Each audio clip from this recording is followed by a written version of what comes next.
Hunger Games for? The Hunger Games, The Ballad of Songbirds and Snakes, is a prequel focused on the villainous President Snow as a young man.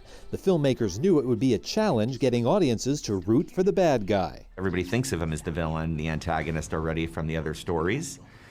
But to sort of create a character that we empathize with and that we root for and that we're behind in the beginning, while being able to sort of maintain the elements of his character that make his turn into darkness at the end believable. It was also no easy feat casting Tom Blythe as the lead character, played by Donald Sutherland in the previous films. Plus, you don't want somebody who's impersonating Donald Sutherland, but you want somebody who actually seems like he might grow up to be Donald Sutherland. So there are obviously a whole bunch of people who their looks just don't work for the role because they could never grow up to be him. Fans of the beloved franchise can expect a slew of nods to the earlier installments. You see sort of the origin of the games and how the games change and progress, the beginnings of the sort of technology, the origins of things like the Hanging Tree song and seeing the Hanging Tree, and just like all the nods to things that are familiar to Hunger Games fans. It's the things we love most that destroy us.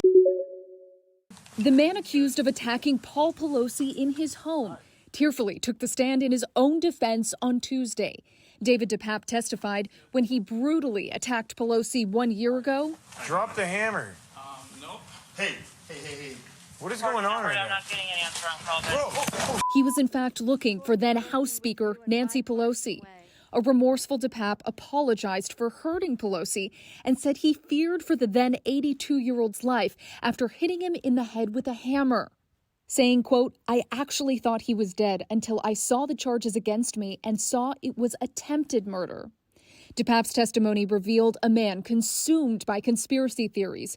He started sobbing while claiming the media spread lies about former President Donald Trump and talked about believing one of his targets was promoting pedophilia. Other targets on his list included Representative Adam Schiff, actor Tom Hanks, former U.S. Attorney General Bill Barr, California Governor Gavin Newsom, and a university professor referred to only as Target 1 during the trial for her protection. Paul Pelosi testified Monday his recovery after the attack is ongoing. 1 year later, he said he's managed to relearn how to walk, but still regularly gets headaches due to his skull fracture.